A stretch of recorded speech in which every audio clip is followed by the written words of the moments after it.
art is the way in which we can talk about complicated subject matter like abusive partners and traumatic events, because people will identify with it faster, and it will be kind of like, oh, it's so cute and all that, but right on the surface it looks nice, but when you dig a little bit deeper, it's much more traumatizing, right?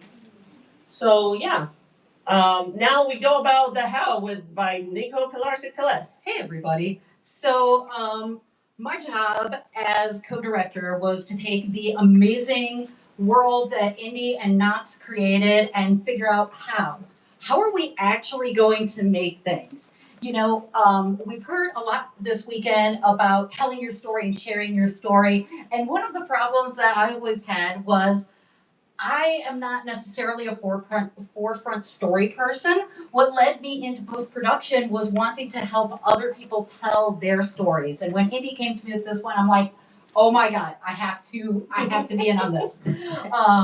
We knew from the get-go, next slide please, that we wanted to combine live action, 2D animation, and 3D animation. So I knew that my visual effects and compositing skills were definitely going to come in handy. You see, through this film, we're exploring the concept of gaze. As you see here, each point of view, who's playing, who's being played, each of these distinct points of views is represented by a distinctly different look. Next slide, please. I want to make sure you all can get Southern Spotlight. So, and given that this is an animation conference, we'll just focus on the animation looks today. So, the gameplay, as you see here, is being represented by a wonderful SNES-style gameplay footage.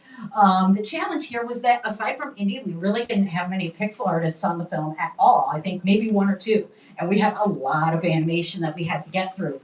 Our advantage was we had some phenomenal traditional 2D hand-drawn animators. So the solution was obvious. We needed to come up with a procedural way to create pixel art. Next, please. And that is where the pixel tool comes into play. So this is more than just a mere filter or just de-resing things.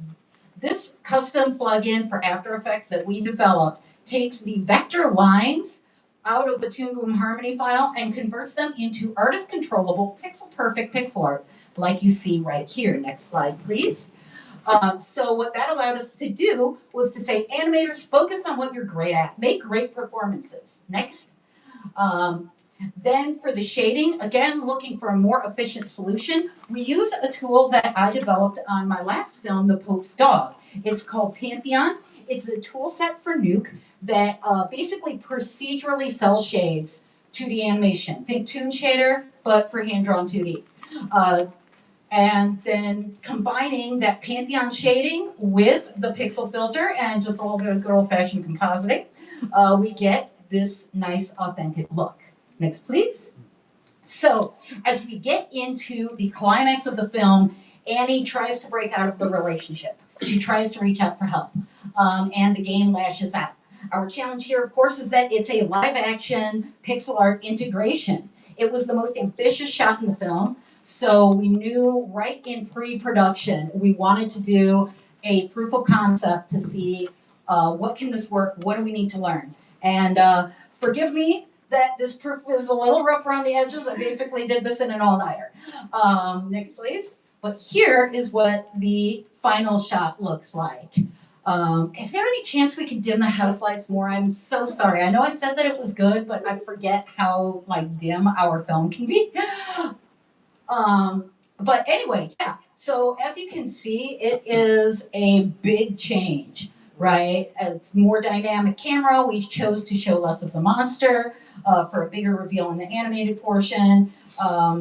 And yeah, we're integrating 3D animation into live action plates. To give you a little bit of a breakdown of how this is on the next slide. So of course the first thing was just tracking, getting all the data we could on set. That's actually my newly little animator arm there, grabbing our wonderful actress Brittany's leg. And yeah, just getting, tracking the camera and the tentacle placement. This was done in Nuke, and then the data fed into Maya so that our wonderful animator could work with it. Next, please. So then from here you see the clean plate. So the goal. So after that, my job was to color correct it, get it out of that gray log space, get the footage looking back to the rich color that we had captured on set, and of course, removing my arm, removing, some might say, too many tracking markers that I put in shot. Next, please. Then, of course, getting our animation in. You can see it already has a little bit of a pixel look, and we'll get to how we were able to do that. If we have time, we'll get to that in the next section.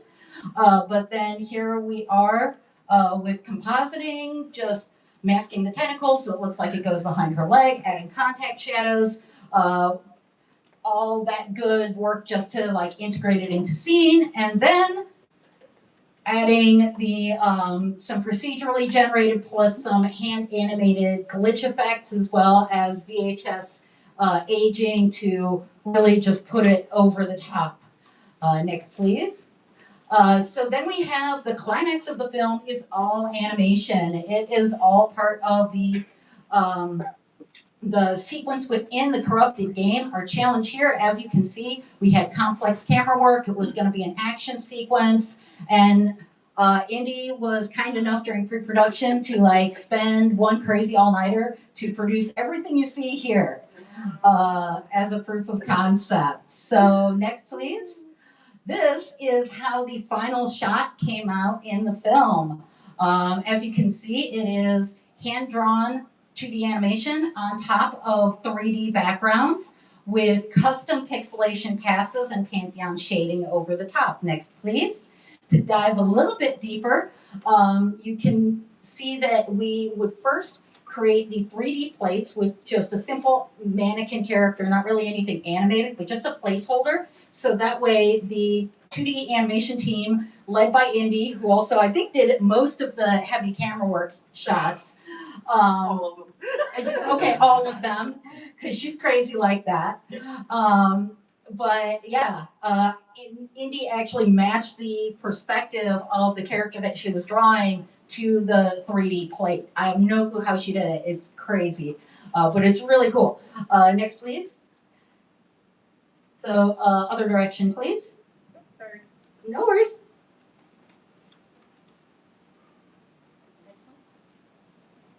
There we go. All right, so then it came back over to me and my team for the Pantheon shading. We basically, Pantheon uses the tracking data to actually track the shadows to the characters. So instead of having to draw all of this complicated shading one frame at a time, it is actually automatically tracked. So you only have to draw it once. Big time saver. I was also able to use multiple techniques to get these different layers of shading. Next slide. And then for the backgrounds, I told you I'd talk a little bit more about the pixelation aspect. So we rendered these out in multiple passes through a special process in Cinema 4D that gives these this low-res kind of pixelated look. Next slide, which you can see being applied here. We've got areas of like really dark shadow, harsh outlines that help to amp that up, and being rendered in different passes, it gave me maximum control in compositing all of these shots to like really dial things in and get a good look. Next, please. And then there was, of course, compositing on the character, adding her cast shadows you see there, adding more tone and additional lighting to really help blend her into the frame. Next, please. And finally, our pixel tool, just to give it that great dithering, great pixel art look. Next, please. So that's all for now. This was really just a shortened version of our talk. We hope to be doing a longer form sometime in the future. But in the meantime, we love to chat about the stuff. So we'll be around after Southern Spotlight. If y'all want to say hi, please feel free. Also, next slide. And we also have our website on the right, and oh yeah, we're also finalists at the Rookies. So if you want to vote for us for a popularity contest, etc., We're up for People's you Choice can- Award. yeah, you can just follow that link over there. And above all, Thank you everyone so much, and please enjoy Southern Spotlight. thank you.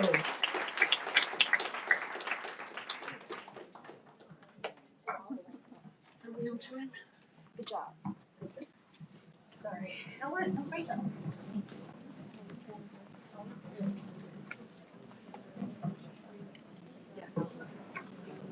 Ginger, do we need to stop? All right, thank you guys. That was a wonderful